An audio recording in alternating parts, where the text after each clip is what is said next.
PhonePe, Google పేలో ఇకపై మన ఫోన్ నెంబర్ కనిపించదు. యూపీఐ ఐడి లేదా నెంబర్లోని చివరి 4 అంకెలు మాత్రమే కనిపించనున్నాయి. కస్టమర్ల ప్రైవసీ, భద్రతను దృష్టిలో పెట్టుకుని national payments corporation of India ఈ కొత్త ప్రైవసీ ఫీచర్ను తీసుకొచ్చేందుకు రెడీ అవుతోంది. ఇందుకోసం ప్రణాళికలు సిద్ధం చేస్తోంది. పూర్తి వివరాల్లోకి వెళ్తే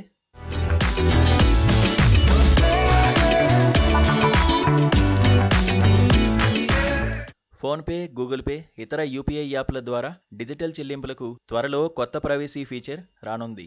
డిజిటల్ పేమెంట్స్ సమయంలో కస్టమర్ల ఫోన్ నెంబర్ పూర్తిగా కనిపించకుండా చేసే విధానంపై national payments corporation of India పనిచేస్తోంది. ఈ మార్పు డిజిటల్ పర్సనల్ డేటా ప్రొటెక్షన్ చట్టానికి అనుగుణంగా తీసుకువస్తున్నారు. ప్రస్తుతం యూపీఐ లావాదేవీల్లో మొబైల్ నెంబర్ ద్వారా కస్టమర్లను గుర్తిస్తున్నారు. దీంతో ఫోన్ నెంబర్లు ఇతరులకు కనిపించడం వల్ల ప్రైవసీ, భద్రతపై ఆందోళనలు వ్యక్తమవుతున్నాయి. సోషల్ మీడియాలో వచ్చిన ఫిర్యాదుల నేపథ్యంలో ఎన్పీసీఐ ఈ నిర్ణయం తీసుకుంది.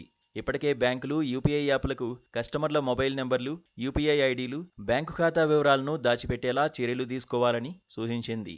మొబైల్ నెంబర్లో చివరి 4 అంకెలు మాత్రమే కనిపించేలా మార్పులు చేయాలని తెలిపింది. అయితే క్యూఆర్ కోడ్ ద్వారా చెల్లింపులు పూర్తయిన తర్వాత కూడా పేయర్ లేదా మనీ రిసీవర్ ఫోన్ నెంబర్ కనిపించకుండా ఉంటుంది. మొబైల్ నెంబర్కు బదులుగా ప్రత్యేక యూపీఐ ఐడీలను ఉపయోగించే అవకాశాన్ని కూడా కస్టమర్లకు కల్పించనున్నారు.